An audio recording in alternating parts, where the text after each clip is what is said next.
Hey everyone, welcome to Lisa and Michael. Save the World. We're saving the world through art. Trying to. And succeeding. We hope. We hope. Some of you need a little culture, myself included. Okay, so let's get started. Okay. What are we starting with? Let's start with Artholes. Artholes. Yeah, because you know, my art hole this episode it's a tough one for me, and I wanted you to discuss it with me. Okay. Let's This see what sounds he has serious. to say. This sounds serious. To me, it is serious. Okay. And it's serious because it's something a culture that I'm not part of anymore, but I used to be part of. So that may influence my perspective on it. Graffiti artists. So. Okay. Graffiti artists. I don't think they should be arrested. I think anybody who arrests a graffiti artist is an art hole. Oh. I do, because I feel like they are okay. I know in most circumstances it's considered an act of vandalism and that is a crime. I understand that, but they are not a danger to society. They're not a danger to anybody else. They're not a danger to themselves. I don't think they should be arrested. I don't think they should be fined either. But I understand there has to be some sort of punishment if they're caught. But I feel like there should be an outlet for graffiti artists because they are so incredibly talented. And they are inherently public artists. Like, their work is public art. And I feel like it has a place in our society. And all over the world, there are graffiti artists. And I just feel like we're all united together. And I feel like I'm not a graffiti artist anymore. They need a platform. Agree. Yeah, I agree. I mean, of course, it depends. I mean, I don't agree with like hate speech graffitied across things like that. And of course, there's a time and place. I mean, if it's I don't know. If it's like on a subway or it's like on a truck. Yeah, I mean, I guess it's not. There's a lot of gray areas. I think to a certain degree. I agree. To a certain degree. It's tough for me, and I'm always on the side of the graffiti artist.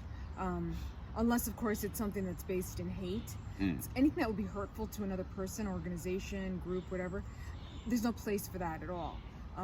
But I think graffiti artists do a lot of important work. And sometimes they improve certain areres or certain buildings because it looks great. Yeah, they bring life and color. Yeah. And a lot of it is very like thought-provoking. I mean, I just really love graffiti. And so I just feel like, more needs to be done than locking these people up and fining them heavily. I think definitely. There has to be a middle of the road. Anyway, absolutely. That is my art hole for today. That's her art hole. Okay, so my art hole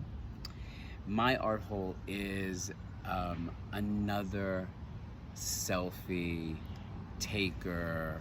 This is getting destroying boring. Art. Okay, I will be more creative the next time. I will be more creative. If you're the next tired time. of hearing about selfie artists who damage art, look, I think write to him. So what do we gotta say? Whatever. Good. Okay. Well, because I think sometimes it needs to be, drilled in people's heads. No, I agree with you. Especially about the, I'm not saying that you shouldn't take a selfie in these important places, but just don't be stupid about it. Yeah. This person, let me find it. This was, it's a copy of an ancient Greek statue, the Drunken Satyr, and the person was 24, I think. Well, it says a student. I thought it gave an age, but it says a student jumped on the lap of the statue to take a photo, and as you can see, it lost its leg. It lost its leg. I mean, that just... now that's vandalism. Well, you see. Oh, so now all of a sudden you're... That is vandalism. Yeah. That's just a selfish person. Do you know what I'm saying? Like, you don't touch other people's art. No.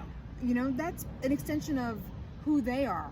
That's you have to know that if you're going to jump on the statue, there's it's going a level of respect for pieces of art, even if you don't like it. Yeah, exactly. I mean, you have no right to jump on it and break it. No, absolutely not. Absolutely not. I actually agree with you. So that's I'm just kidding. I agree with him. I just am tired of these. I'm tired of you complaining about children who break art, There damage was it. one child. One of the There was times. two. No, one. There was one time I did the child, and that was it. Other times it's all been adults. Okay. Though I'm sure I could find tons of times that children were art holes. But the next time I'll dig deeper. I promise. Yes, Rose. Move on. Okay.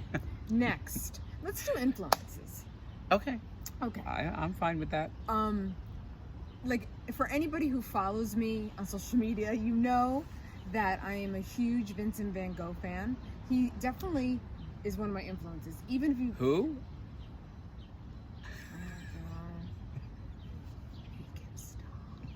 Who?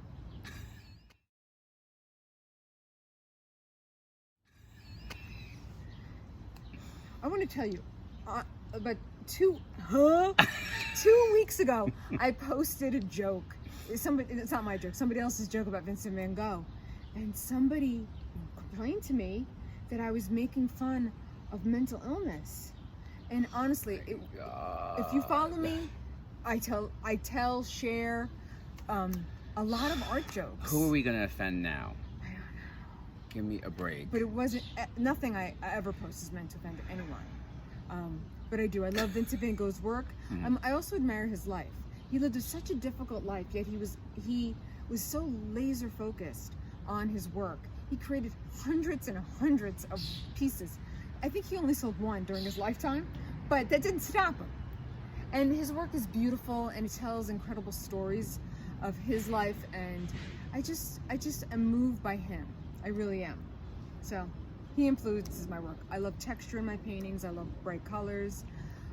I just love Vincent van Gogh, and he's my influence for today and almost every day.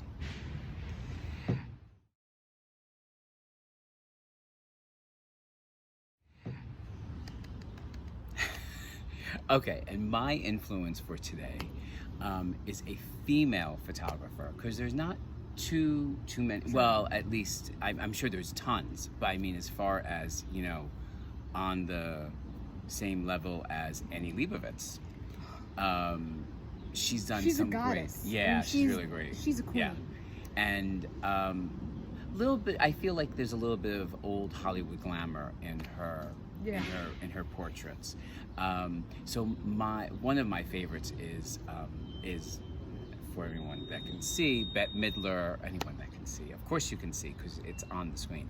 Bette Midler lying in the roses, and that is, of course, that was publicity for when she did the movie The Rose.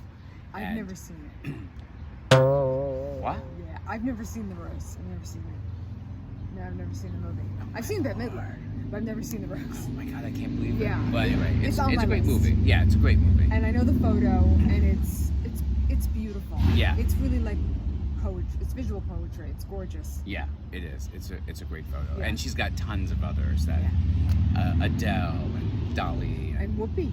and Whoopi. Yeah, Whoopi's I mean, famous. tons of great shots. Of course, she did. I don't know if she's still doing the cover of Vanity Fairs. I know she was. I don't know. For a very long time. In fact, I think she did a lot of the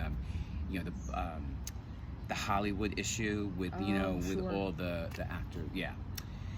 Annie Leibovitz. Hey, Good choice. Yes. Okay.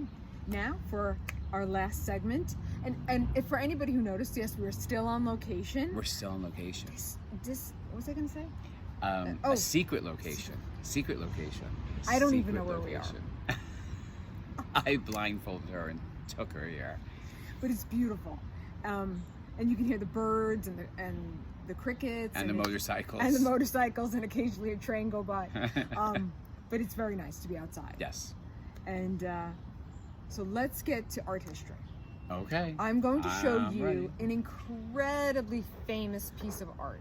It's by Gustav Klimt, and it's called The Kiss. And it's so famous, I can't even begin to tell you. Once everybody sees it, they'll understand what I mean. It's on lunch boxes. It's on socks. It's on T-shirts. It's on keychains. Okay, here we go. So this is Gustav Klimt. This is his photograph. But this is the kiss. You know this, right? Oh, Michael, come on. You don't know this painting? It's one of the most famous paintings in the world.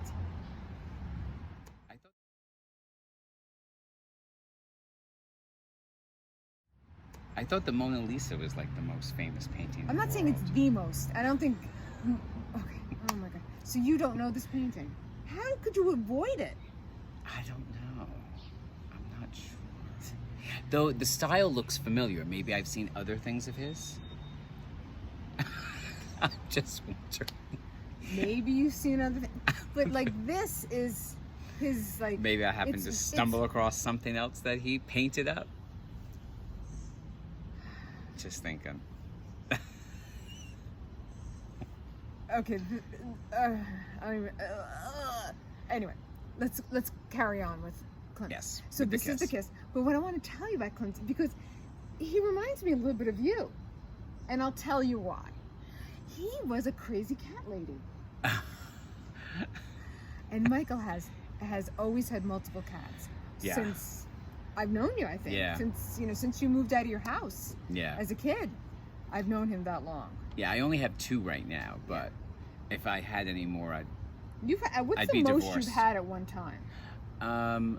Well, I mean, technically, I've had, I think 3 at home, but then where I worked, I had inside 4. So 7 about 7 that you were caring for. That I was caring for. That's a lot of cats. Not in one space. I mean, they would have been, but I would have been kicked out of my house by my partner had I had 7 in the house, or he would have been gone. Maybe. No. So, Crazy Cat Lady 1, Gustav Klimt, Crazy Cat Lady number 2, and Gustav Klimt was so crazy that he actually would use the cat's urine. Yes, the cat's pee would be used as a fixative for his artwork, especially his drawings. He would, back then they didn't know that urine has acid in, it, and it destroys the paper and whatever. But how could you not know that urine destroys paper or anything? He didn't. They didn't. It wasn't taught in school. I don't know. Anyway, and so a lot of his work has been destroyed over the years because of this erosion from the urine being on his artwork. Well, I have never used cat urine for his artwork. Any of my artwork or anything else. Anything else. Nothing. In fact, you don't want to use cat urine. How would he even? Oh my God! Those paintings must have stunk. Yeah, it must have stunk. Absolutely. So that's my influence, and that brings us. No, that was your art history. That's my art history, and I need to take a vitamin today. And that brings us to the end of the show. It does. Yeah, it's been a good show. Yes, it has been. Beautiful location. Yes. Beautiful weather. Mm-hmm. Yeah. You can't get any better. No. You can't get any better. And it may not be nice when this shows, of course. It may be snowing. I hope not. But anyway, I'm so glad you joined us. I hope you'll join us for our next episode coming up soon. Yes. And don't forget to like, comment, subscribe, ring a bell. Join us. Do a split. I'm sorry. We'll see you soon. Bye. Bye.